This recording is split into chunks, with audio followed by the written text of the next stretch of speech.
درود دوستای خوبم، هنگامه هستم با آشپزخونه من. خوش اومدید. امیدوارم کلی حالتون خوب باشه دوستان. امروز اومدم کنار همدیگه خورشت مرغ گیلانی درست کنیم. این خورشت یه خورشت محلی دوستان برای منطقه لاهیجان تو استان گیلان. خیلی خورشت خوشمزه‌ایه. تا آخر ویدیو کنار من باشین با همین خورشت خوشمزه رو درست کنیم.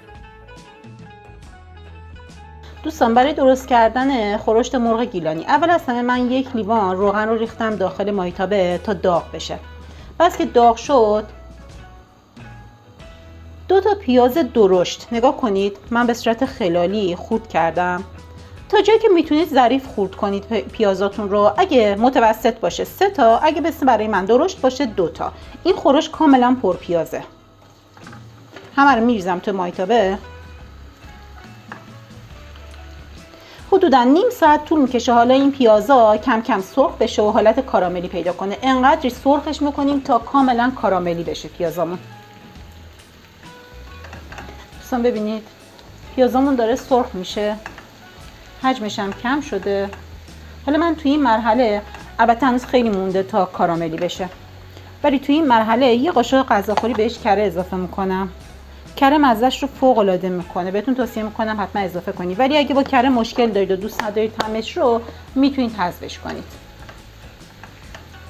کره هم که آب شد دیگه دوباره یواش یواش سرخ میشه و کاراملی میشه. یه 10 دقیقه دیگه من از این به بعد دوباره سرخش میکنم این پیاز رو. دوستان ببینید پیازام داره طلایی میشه. توی این مرحله بهش یه قاشق چایخوری زردچوبه اضافه میکنم. سرپر زردچوبه رو اضافه کنید. بعد یه نکته بگم، این خورش توی روغن میپزه دوستان، اصلا ما بهش آب اضافه نمی کنیم. به خاطر اون باید حتما خوش روغن باشه. اگه کم روغن درست کنید اصلا مرغا نمیپزه توش اونجوری که دلمون میخواد، چون میگم کلا توی روغن میپزه این خورش. حالا به پیازا بعد از اینکه زردچوبه اضافه کردم یه قاشق چایخوری هم نمک اضافه میکنم.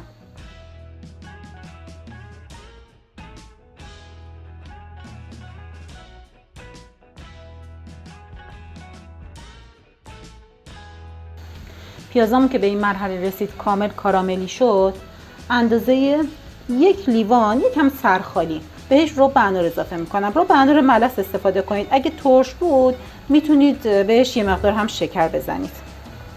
و دوستان یه چیزی بگم، من این خورش رو اگه دوستی داشتم گیلانی بودن، اهل شهر لاهیجان، استان گیلان، شهر لاهیجان، همسایه‌مون بودن تو ایران، ایشون به من یاد دادن این خورش رو درست میکردن. بعد تو فصل گوجه سبزم که درست میکردن توش چند تا هم گوجه سبز مینداختم، فوق العاده میشد. من از ایشون تو ایران رب انار میگرفتم دیگه. از اون موقع فکر کنم حدود 10 سالی است من همیشه این خورش رو درست میکنم. حدود 2-3 دقیقه هم با رب انار من اینو تفتش میدم. استوب.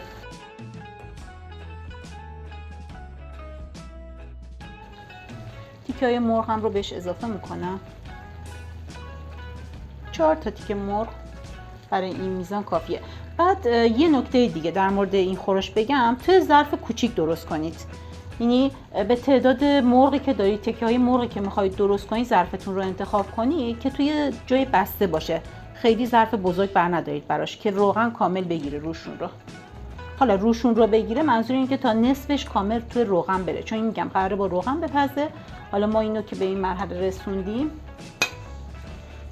یه مقدار دیگه رب انار روش میریزم، روی مرغ‌ها میریزم این بار رب انار رو، اندازه 2-3 تا قاشق غذاخوری.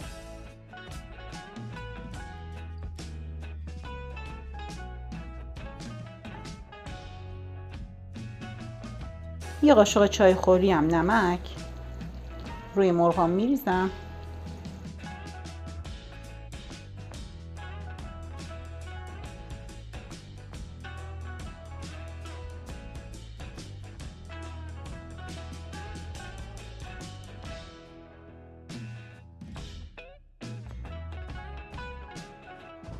درش رو میذارم 1 ساعت و نیم بپزه و جا بیفته خورشتمون. خب دوستان وسط کار ما گفتیم اندازه 1 ساعت و نیم طول میکشه پختش، اما وسط کار 2 بار 3 بار بیایید از روغن اطرافش وردارید بریزید رو مرغا که هم ظاهر خوبی پیدا کنه هم که اصلا روش خشک نشه. دوستان خورشتمون پخت آماده شد. خورشت محلیمون البته کنار پلو زعفرانی میتونید سروش کنید. فوق العاده خوشمزه است. یعنی اون پیاز کاراملی و رب اناری که داره فوق العاده میکنه طعم این رو. قشنگ میتونید اون طعم محلی رو توش احساس کنید. بهتون توصیه میکنم حتما درست کنید. مرسی که تا آخر ویدیو کنارم بودید. ویدیو لایکش کنید، با دوستای خودتون به اشتراک بذارید. این خورشت خوشمزه هم حتما درست کنید. اسم منم هنگام است. سابسکرایب به کانالم یادتون نره. ویدیوی بعدم هم دیگه رو میبینیم.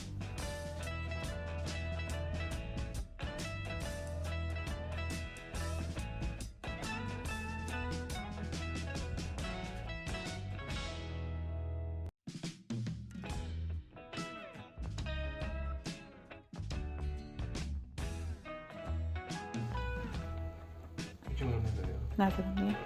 بعد سلامم کنم